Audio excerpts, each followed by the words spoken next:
Teriakan histeris bercampur takbir langsung terdengar saat warga menemukan seorang balita yang dilaporkan hilang di gorong-gorong 1 jam deras di Kelurahan Subagan, Karangasem dalam kondisi selamat. Setelah dievakuasi, bocah laki-laki berusia 4 tahun ini langsung dibawa ke rumah keluarganya untuk dibersihkan. Kedatangan sang bocah ini pun disambut tangisan haru dan rasa syukur oleh keluarga. Bahkan beberapa keluarga terus mencium pipi bocah montok yang masih kelihatan ketakutan dan menggigil pasca terjebak dalam gorong-gorong selama 3 jam lebih.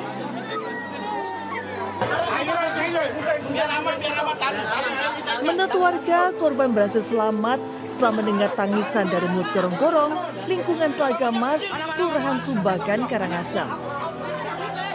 Warga pun memberanikan diri menuruni gorong-gorong dan menemukan korban tengah berpegangan di mulut gorong-gorong bagian bawah sehingga mampu bertahan dan tidak terseret arus air yang cukup deras. Untuk memastikan kondisi kesehatannya, korban langsung dibawa ke fasilitas kesehatan terdekat oleh keluarga. Dari Karangasem, Bali, Yunda Arista, Ayus melaporkan. Semoga Tuhan membalas semuanya dengan kebaikan.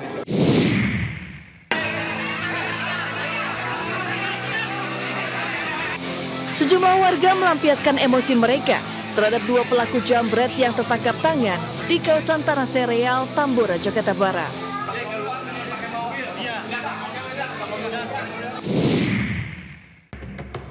Presiden terpilih Amerika Serikat Donald Trump resmi dilantik menjadi Presiden ke-47 Amerika Serikat di Gedung Capitol pada Minggu 20 Januari waktu setempat.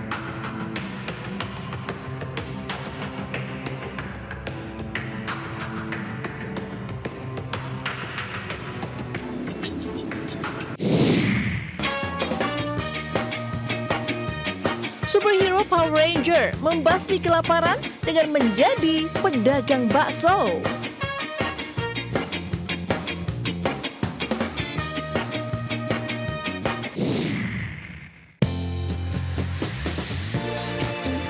Selamat pagi pemirsa. Buletin Ayus Pagi kembali menemani Anda dengan sederet informasi pilihan. Dan inilah berita selengkapnya.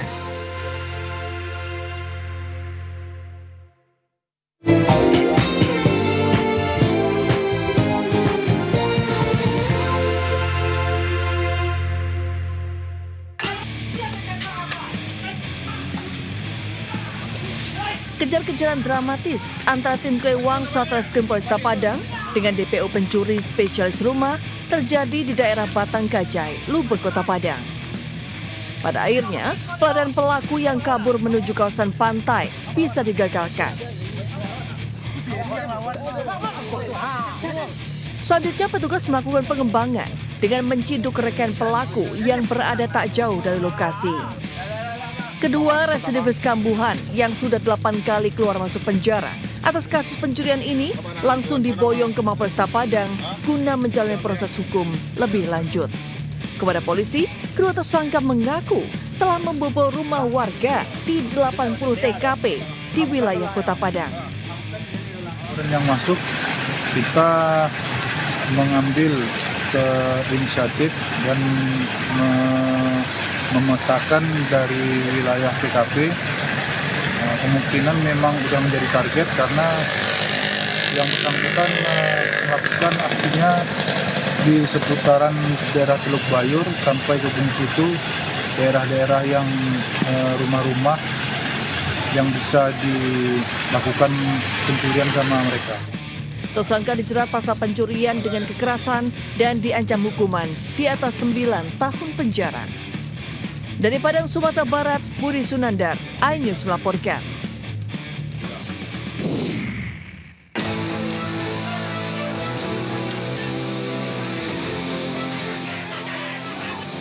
Pemirsa, 2 pelaku jambret yang tertangkap tangan di kawasan Tanah Sereal, Tambora, Jakarta Barat ini babak belur setelah menjadi sasaran amuk warga. Sebelumnya korban dijambret saat berboncengan motor dengan temannya sambil bermain telepon genggam. Korban pun berteriak histeris hingga menarik perhatian warga. Beruntung, Massa yang mendengar teriakan berhasil memburu kedua pelaku.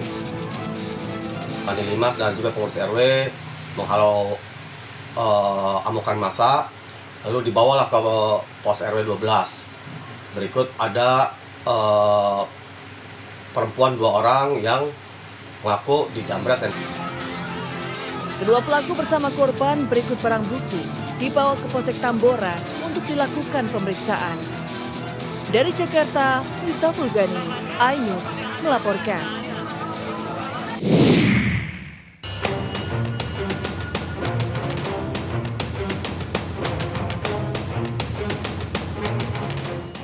Warga menangkap seorang wanita yang terpergok mencuri tas pedagang di sebuah pasar tradisional di Tapanuli Selatan, Sumatera Utara. Saat interogasi, wanita muda asal Mandailing Natal ini mengaku beraksi bersama komplotannya. Pelaku diduga merupakan bagian dari komplotan emak-emak pencuri yang belakangan aksinya meresahkan warga. Sejumlah warga yang geram nyaris menghakimi pelaku, namun dapat dicegah warga lain. Untuk menghindari aksi main hakim sendiri, pelaku akhirnya diserahkan ke kantor polisi. Menurut aparat Polres Mandailing Natal, komplotan ini beraksi menyasar pengunjung maupun pedagang pasar yang lengah. Para pengunjung pasar tetap waspada karena kejahatan itu terjadi bukan saja ada kesempatan tapi ada niat dan kesempatan yang bertemu. Diketahui komplotan emak-emak pencuri ini sudah beraksi di sejumlah minimarket di Mandailing Natal. Terekam CCTV minimarket, komplotan ini beraksi secara terorganisir dengan berbagi tugas, mulai dari eksekutor, mengalihkan perhatian, hingga memantau situasi sekitar. Dari Tapanuli Selatan, Sumatera Utara, Ahmad Hussein Lubis, iNews melaporkan.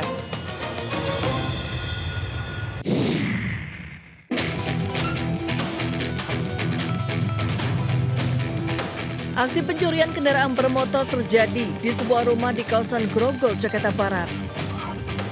Pelaku yang sangat lihai dengan tenang masuk ke dalam teras rumah warga yang tidak dikunci. Anehnya, 2 ekor anjing milik pemilik rumah sama sekali tidak menggonggong saat ada orang asing yang masuk ke dalam rumah majikannya. Hanya dalam hitungan detik, pelaku berhasil membawa kabur sepeda motor yang terparkir. Penghuni rumah baru menyadari menjadi korban pencurian setelah mendengar motor miliknya di-starter oleh pelaku. Meski berupaya mengejar, pelaku berhasil melarikan diri tanpa hambatan. Dikunci stang juga, Pak? Iya, dikunci stang juga di sini. Tapi daerah sini rawan nggak sih Pak pencuri? Akhir-akhir ini agak rawan. Iya. Tapi di CCTV itu aksinya lama gak sih, Pak? Ya, beberapa menit lah. Cepat itu. Atas kejadian ini, korban langsung melaporkan kasusnya ke pihak yang berwajib dan memviralkannya di media sosial. Dari Jakarta, Rizky Falufi, iNews melaporkan.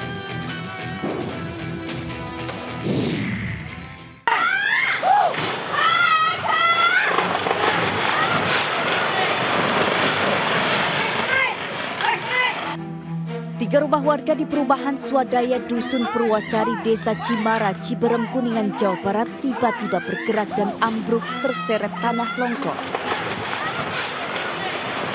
Warga yang sempat panik tidak bisa berbuat apa-apa dan hanya menyaksikan rumah yang telah mereka huni selama bertahun-tahun hancur dalam hitungan menit. Meski tidak ada korban jiwa, namun 3 rumah warga telah rata dengan tanah dan hanya menyisakan kerangka atap rumah serta sejumlah perabotan rumah tangga.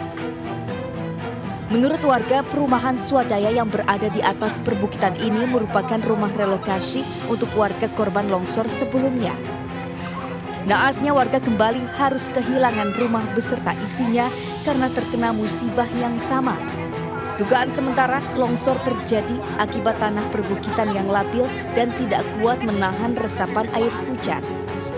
Apalagi sebelum terjadi longsor, kawasan ini sempat diguyur hujan.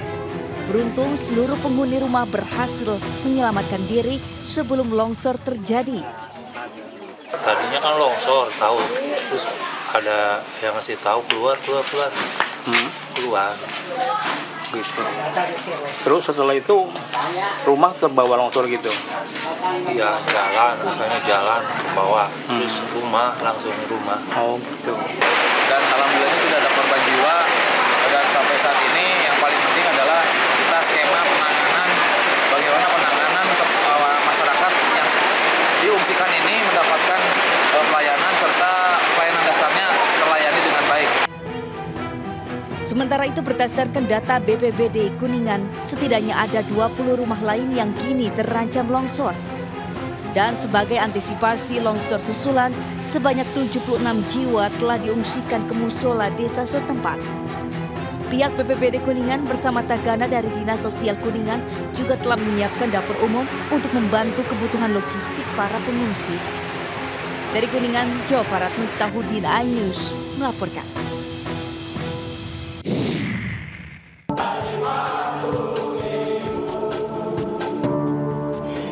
Inilah aksi puluhan pegawai Kementerian Pendidikan Tinggi, Sains dan Teknologi saat menggelar unjuk rasa di lobi gedung kantor kementerian Jalan Pintu Senayan, Jakarta Pusat, Senin pagi.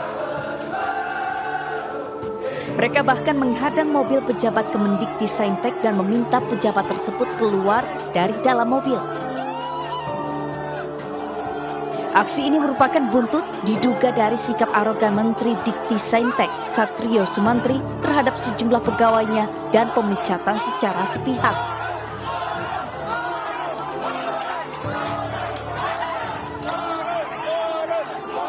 Unjuk rasa yang diberi nama Senin Hitam ini menuntut agar sejumlah pegawai yang dilakukan pemecatan diberi penjelasan status kepegawaiannya.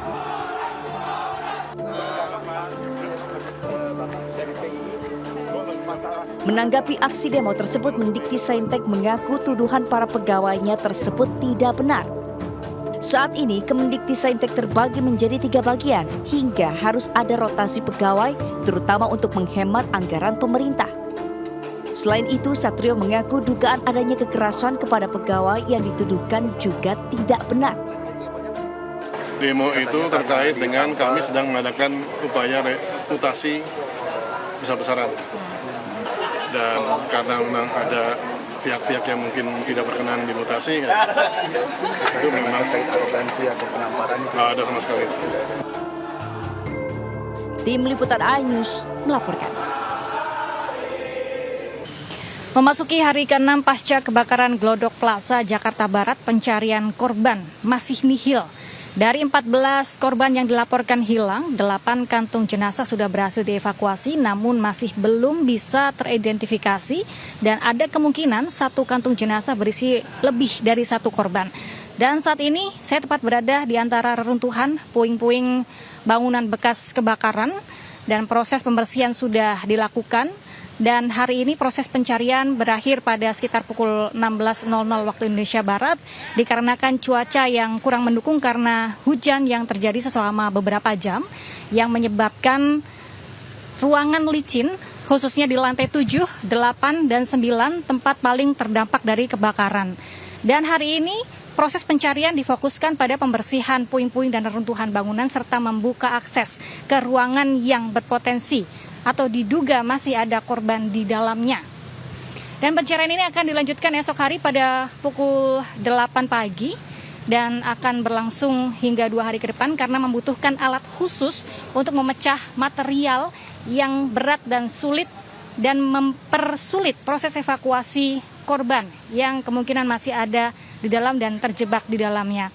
Sementara itu, sejumlah toko yang ada di luar gedung ini, yang ada di sekitar gedung sudah mulai beraktivitas, melakukan aktivitas jual beli seperti biasa.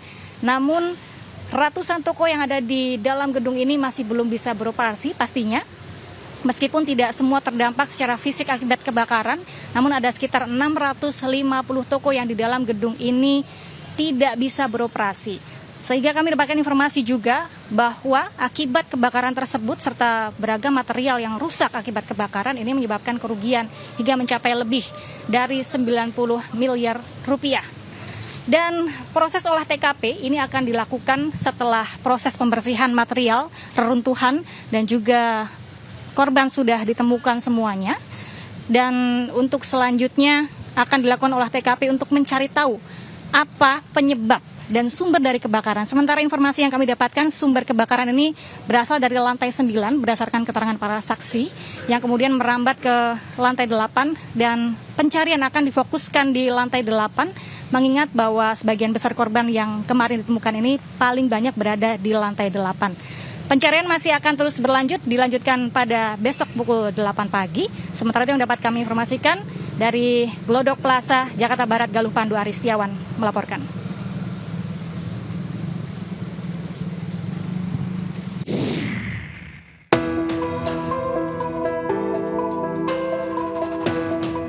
Menteri Kelautan dan Perikanan Sakti Wahyu Trenggono mengaku bahwa KKP telah kecolongan atas berdirinya pagar bambu di atas Laut Tanggerang sepanjang 30 km.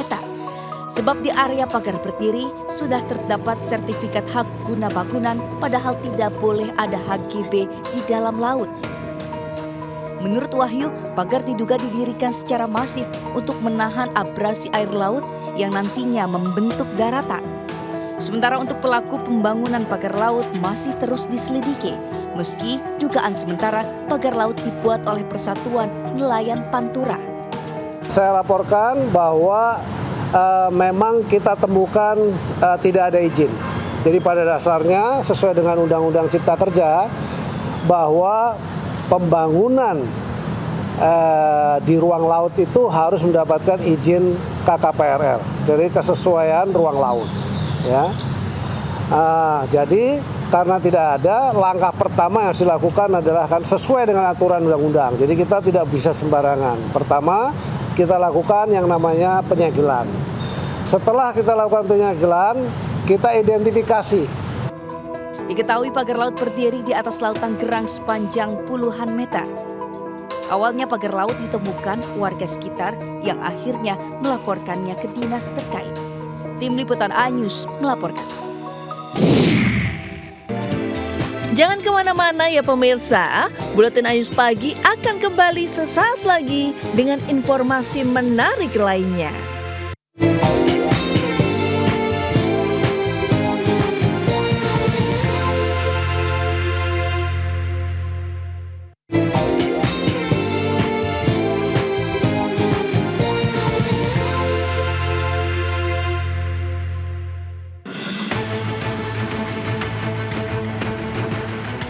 Saksi seorang anak di bawah umur yang nekat membobol sebuah konter ponsel di Desa Prambon, Kabupaten Tuban, Jawa Timur ini terekam CCTV.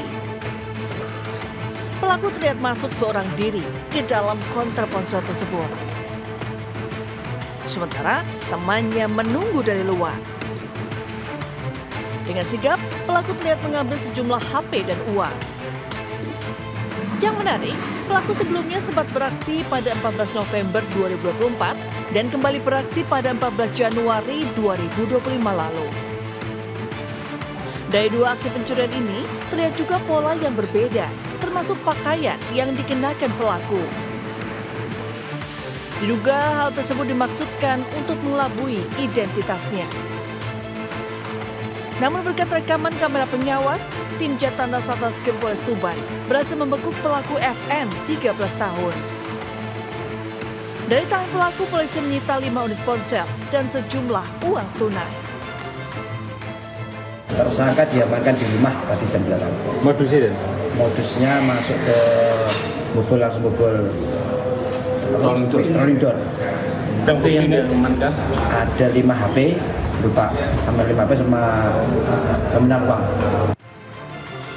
Pelaku mengaku nekat melakukan aksi ini karena alasan ekonomi. Meski masih di bawah umur, aksi ini telah menimbulkan kerugian yang tidak sedikit bagi pemilik konter ponsel. Dari Tuban, Jawa Timur, Pipit Wibowanto, A-News melaporkan.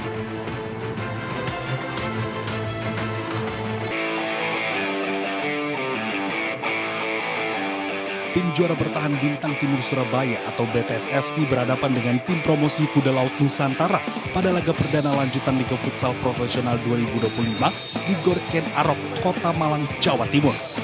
Meski memegang gelar juara di tahun 2024, tak membuat Kuda Laut Nusantara gentar melawan BTS FC. Pertarungan sengit terjadi dalam laga ini, sehingga memaksa pertandingan berakhir dengan skor imbang 2-2. Pada laga kedua, Moncong Bulo FC berhadapan dengan tim unggulan Black Steel FC. Tim asal Papua ini tampil percaya diri hingga mampu mengatasi permainan Moncong Bulo dan menang dengan skor cukup telak 1-4. Di pertandingan ketiga, giliran Favage Banua yang membuat habis lawannya Pangsuma FC dengan skor meyakinkan 1-5. Favage Banua masih terlalu perkasa bagi Pangsuma FC sehingga harus menelan kekalahan dengan telak. Pada laga keempat, tim tuan rumah Unggul FC lagi-lagi meraih poin penuh setelah berhasil mengandaskan lawannya Cosmo JNE dengan skor tipis 4-3. Main di hadapan pendukungnya, Unggul FC tampil memukau melawan tim unggulan Cosmo JNE. Sementara itu, pada laga pamungkas, tim debutan Rafheli FC mampu mencuri poin penuh dari lawannya Sadakata FC. Sempat unggul terlebih dahulu, Sadakata akhirnya harus mengakui semangat pantang menyerah yang ditunjukkan Rafheli FC sehingga mampu membalikkan keadaan dengan skor 4-3. Dari Malang, Jawa Timur, Dedi Irwansyah, Aidus, laporkan.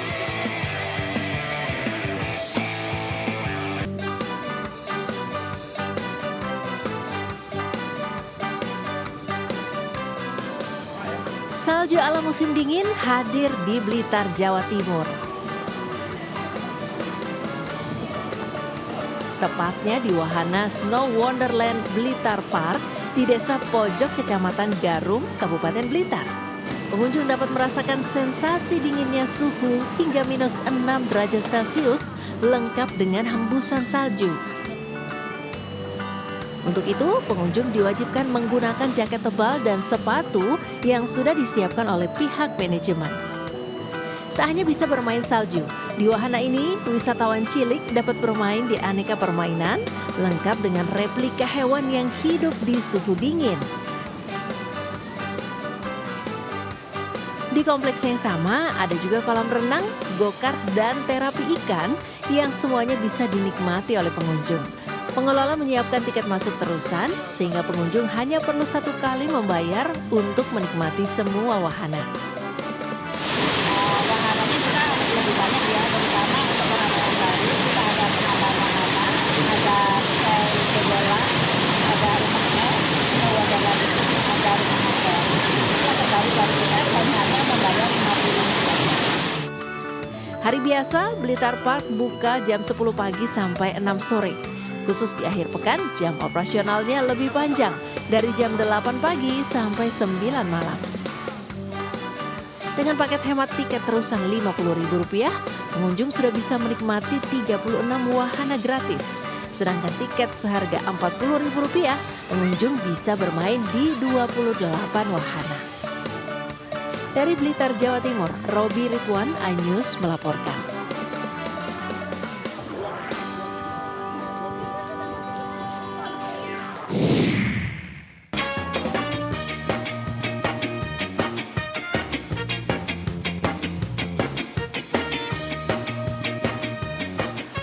Sudah tahu bakso ini dijamin pasangan kalian gak bakal bilang terserah saat ditawari jajan. Ini karena selain rasa baksonya yang enak, bakso ini juga disajikan dalam waktu yang singkat oleh Power Ranger.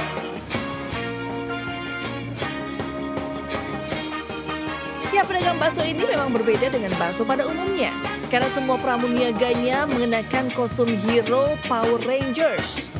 Ada Ranger Pink, Ranger Merah, Ranger Biru, Ranger Hijau, hingga Ranger Kuning yang semuanya bergerak cepat dan cekatan saat melayani pembeli yang selalu memenuhi emperan toko di Jalan Jenderal Sudirman, Purwokerto, Kabupaten Banyumas.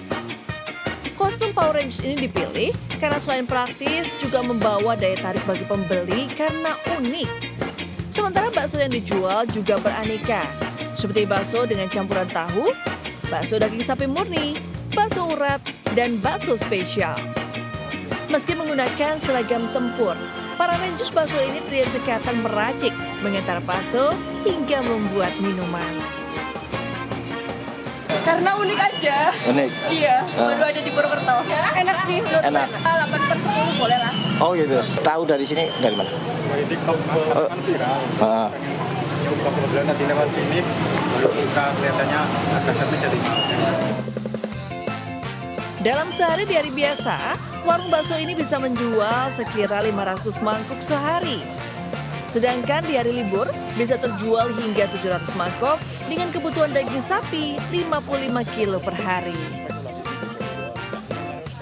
Mengenang film tahun era 90-an sih sebenarnya. Jadi kita kenang lagi Power Rangers. Waktu itu malam tahun baru, jadi mau ngadain pesta kembang api biar tambah meriah, jadi kita pakai seragam Power Rangers. Untuk harganya sendiri mulai 15.000 per mangkoknya. Selain mengenakan kostum Power Rangers, para pramusaji di warung bakso yang buka mulai jam 5 sore hingga jam 12 malam ini juga kerap mengenakan seragam lain seperti seragam sekolah dasar dan seragam identik lainnya.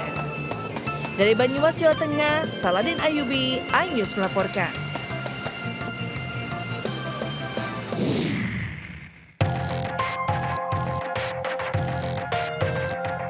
Pemirsa, berhati-hatilah saat berkendara. Seorang pemotor terjerat benang saat berkendara di jalur roda 2 Jembatan Suramadu, Bangkalan, Jawa Timur. Awalnya, korban tiba-tiba merasakan perih pada bagian leher. Setelah diperiksa, ternyata ada untayan dan gulungan benang yang melukai lehernya.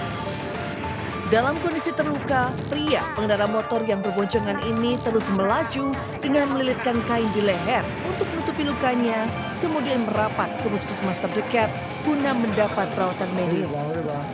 Korban tidak mengetahui pasti bagaimana benang yang membahayakan ini bisa terpasang melintang di jalur kendaraan roda 2 Suramadu. Sementara sebagai langkah antisipatif, Polres Bangkalan mengintensifkan patroli di kawasan Suramadu, terutama pada malam hari. Selain itu, petugas juga melarang aktivitas memancing di jalur roda 2 Suramadu. Ada temuan beberapa benang yang terikat di sana. Kemudian kami juga perintahkan jajaran Samapta untuk melaksanakan patroli. Terhadap situasi ini juga akan kita tindak lanjuti. Kami tidak akan lelah, kami akan giat patroli. Sebelumnya viral di media sosial, seorang mahasiswi Universitas Trunojoyo Madura asal Bojonegoro menjadi korban jeratan benang yang terpasang melintang di jalur roda 2 Suramadu. Korban mengalami luka pada bagian mulut hingga mendapat 5 jahitan. Dari Kabupaten Bangkalan, Jawa Timur, Taufik Syarawi, iNews melaporkan.